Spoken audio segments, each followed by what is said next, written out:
Bonjour, c'est Marie, bienvenue chez Les Psys se questionnent. Aujourd'hui, je vous présente l'erreur numéro 1 que font la plupart des couples qui ont un enfant.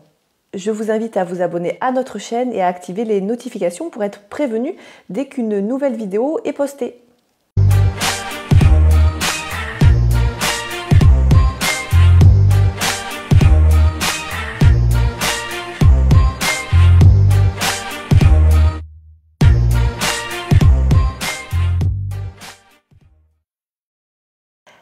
Alors, que se passe-t-il lorsque on a un enfant? Ce qui se passe, c'est que le couple amoureux devient aussi un couple parental. Mais souvent, dans l'esprit des gens, le couple amoureux devient un couple parental. En fait, dans ma première affirmation, ce qui compte, c'est le mot « aussi ». Et oui, la nuance, elle est là, mais elle fait toute la différence. C'est-à-dire que le couple amoureux devient aussi un couple parental. Mais c'est-à-dire qu'en fait, il peut tout à fait rester un couple amoureux. Et ça, la plupart des gens tombent dans le panneau. C'est-à-dire qu'en fait, quand le bébé arrive, ils se concentrent sur ce bébé, ils sont des parents, se concentrent pour devenir de bons parents, mais finalement oublient que, avant toute chose, ils sont des personnes à part entière, en dehors d'être un parent, et qu'ils sont amoureux.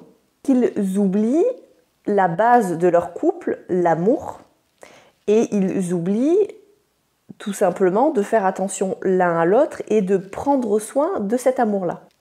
Si à la question de quand date votre dernière soirée en amoureux, vous avez tendance à réfléchir et que vous pourriez me répondre qu'en fait, alors oui, votre aîné, il a bientôt 6 ans. Bah, du coup, en fait, ça fait 6 ans que vous n'avez pas fait quelque chose en amoureux.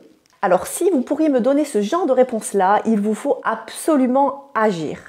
Si vous vous rendez compte que c'est votre cas et que vous êtes en train de regarder cette vidéo, c'est déjà bon signe. C'est que j'imagine que vous êtes déjà en fait à la recherche de solutions, de clés pour faire en sorte que votre couple amoureux puisse aller mieux. C'est que j'imagine que ça ne va pas fort avec votre partenaire de vie et que vous êtes en train de vous rendre compte que vous êtes un petit peu perdu de vue.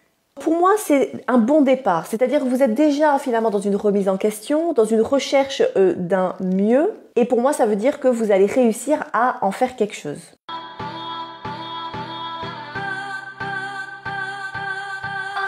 On entend souvent dire que mieux vaut tard que jamais. Je suis plutôt d'accord avec ça, donc lancez-vous et prenez le temps de faire attention à votre couple et surtout réapprenez à passer du temps à deux, en amoureux. La base, elle est là. En amoureux, c'est-à-dire pas d'enfants, pas de famille, pas d'amis, pas d'animal domestique.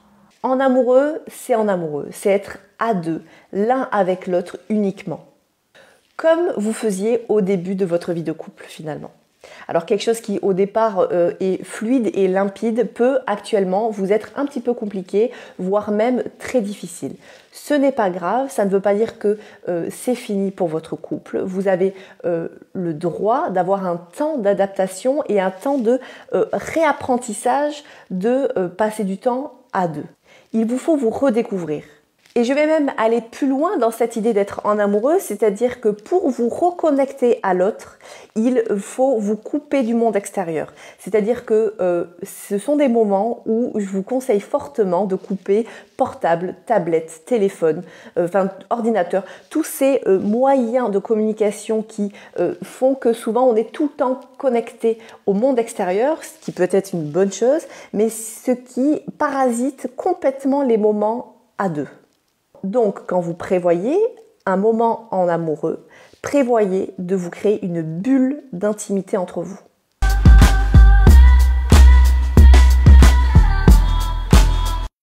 Alors, si vous regardez cette vidéo et que vous attendez un enfant, et que justement vous essayez de vous préparer un petit peu aux pièges classiques pour pouvoir les éviter, déjà, je vous félicite parce que la démarche me paraît plutôt saine, plutôt intéressante.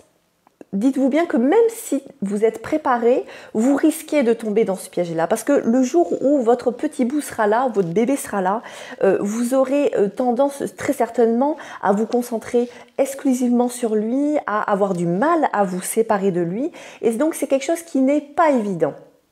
Pour vous rendre plus fort face à ce piège classique, à cette erreur numéro 1 des couples qui ont un enfant, moi je vous conseille d'en parler avec votre partenaire de vie, à déjà en fait en amont échanger tous les deux sur cette réalité-là, le fait que ça sera sûrement difficile de pouvoir prendre soin de votre couple amoureux, et je vous invite à réfléchir ensemble sur les possibilités pour vous retrouver à deux quand votre enfant sera là. Selon moi, vous avez le droit de vous dire que quand votre bébé aura tel âge, ça sera vraiment le plus tard, selon vous, aujourd'hui, moment où il vous faudra réagir pour à nouveau passer du temps à deux et rien qu'à deux. Pour conclure cette vidéo, soyons créatifs, soyons proactifs dans notre vie amoureuse, car l'amour s'entretient. Et si jamais vous en doutez, si jamais vous avez l'impression que pour vous ça sera différent, ça sera facile et que vous n'avez pas forcément besoin de ces temps à deux pour rester amoureux, je vous invite à regarder ma vidéo où je vous explique justement pourquoi faire un enfant ne soude pas un couple. En tout cas, ne soude pas le couple amoureux. À bientôt!